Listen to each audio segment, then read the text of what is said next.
भाई साहब पूरा भक्तिमय माहौल है, चारों तरफ भक्ति ही भक्ति दिखाई दे रही है। मन एकदम प्रफुल्लित हो जाता है इतने ज़्यादा राम भक्तों को देखकर। लेकिन अब नए नए हनुमान भक्त भी हमको दिखाई देने लगे हैं। कल काशी में एक जगह लाउड स्पीकर स्थापित किए गए जिनमें 5 वक्त हनुमान चालीसा पढ़ी जाएगी और लाउड स्पीकर पर प्रसारित की जाएगी। अब इसमें हनुमान जी मेन नहीं है, हनुमान चालीसा मेन नहीं है और गोस्वामी तुलसीदास भी मेन नहीं है। इसमें मेन है लाउड स्पीकर।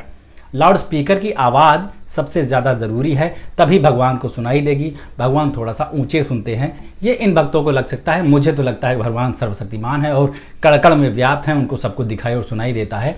उनको लाउड स्पीकर की या टीवी की या पर्दे वाली टीवी की किसी चीज़ की ज़रूरत नहीं है, लेकिन उनको लगता है तो भाई प्रभु की इच्छा से ही हो रहा होगा। ये बहुत बढ़िया परंपरा है। हनुमान जी भी इससे परम प्रसन्न होंगे। उनको पता चलेगा कि अभी तक सिर्फ राम जी के भक्त ही मौजूद थे यहाँ आसपास जो नारे वारे लगाते थे, लेकिन अब हमारे भी भक्त यहाँ पर ऐसा ही करेंगे तो उनको अच्छा लगेगा। और हनुमान जी को ये देखकर भी खुशी होगी कि जिनको हनुमान चालीसा याद भी नहीं है, जो अपनी जिंदगी में कभी एक मंगलवार का व्रत भी नहीं रहे, वो भी अब दिन में 5 बार हनुमान चालीसा का पाठ कर रहे हैं। ये देखकर उनको बहुत ही ज़्यादा अच्छा फील होगा।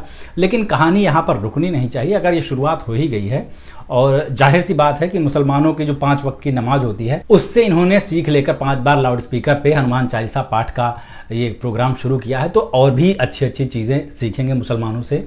जैसे ज़कात वगैरह करते हैं, जितने भी मुसलमान होते हैं सारे दान करते हैं, तो ऐसा ये भी करेंगे। ऐसे लोग तो खैर भिखारियों को भीख देने से पहले खुद के पास ही नहीं रहते यार पैसे, तभी तो बेरोजगारी है, तभी तो बेचारों को नारे लगाने पड़ते हैं, इधर उधर जाना पड़ता है, तो कैसे पैसे दे देंगे। लेकिन अगर मुस्लिमों के नक्शे कदम पर चल रहे हैं तो फिर ये भी दान पुण्य किया करेंगे।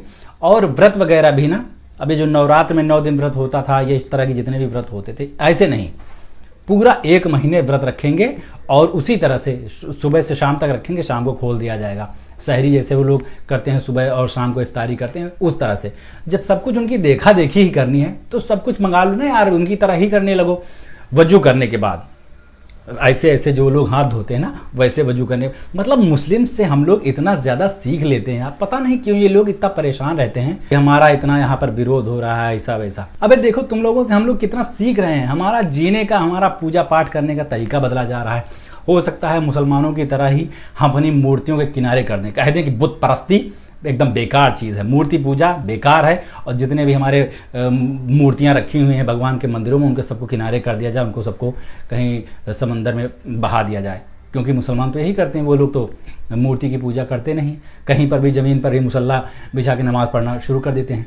तो यही हिंदू लोग भी शुरू कर देंगे, मुझे तो ऐसा लगने लगा है। तब जाके सही मायने में हमारा सच्चा हिंदुस्तान बनेगा। सच्चे सेकुलर होने की यार यही तो तकनीक है। 20% जो मुस्लिम हैं उनकी पूजा पद्धति के आधार पर 80% हिंदू पूजा करेंगे, कितना सुंदर माहौल होगा। आप देखिए जितने भी लोग ये वैमनस्यता फैलाने की कोशिश कर रहे हैं, कम्युनल हेटेड, ये सब लोग हारेंगे। 5 बार हनुमान चालीसा का पाठ होगा, 30 दिन नवरात्र के व्रत रखे जाएंगे, माहौल ही एकदम बढ़िया भक्तिमय हो जाएगा। मैं तो अपने पापा जी के ऊपर बड़ा गुस्सा होता हूँ कभी कभी। पूरी जिंदगी मंगलवार का व्रत रहे, हनुमान जी की पूजा करते रहे, बहुत बड़े पुजारी, उनको खानदान में पुजारी नाम से ही बुलाया जाता है, लेकिन उनको इतनी कभी न तो भगवान ने शक्ति दी, न इतनी बुद्धि दी कि वो इस तरह के काम कर सकें। अब जाके नए वाले जो धार्मिक लोग हैं, ये जिस तरह की भक्ति करते हैं, ये अनुकरणीय है। लेकिन मैं चाहूँगा कि इन बेरोजगार भक्तों के अलावा वो लोग भी जो बड़े बड़े नेता, उनके बेटे हैं, कोई BCCI का अध्यक्ष है, कोई कहीं विधायक लगा हुआ है, कोई कहीं सांसद लगा हुआ है, ये लोग भी इसी तरह से पूजा पाठ किया करें और जनता को दिखाएं कि हम भी तुमसे ज़्यादा बड़े पुजारी हैं, तब जाके मज़ा आएगा।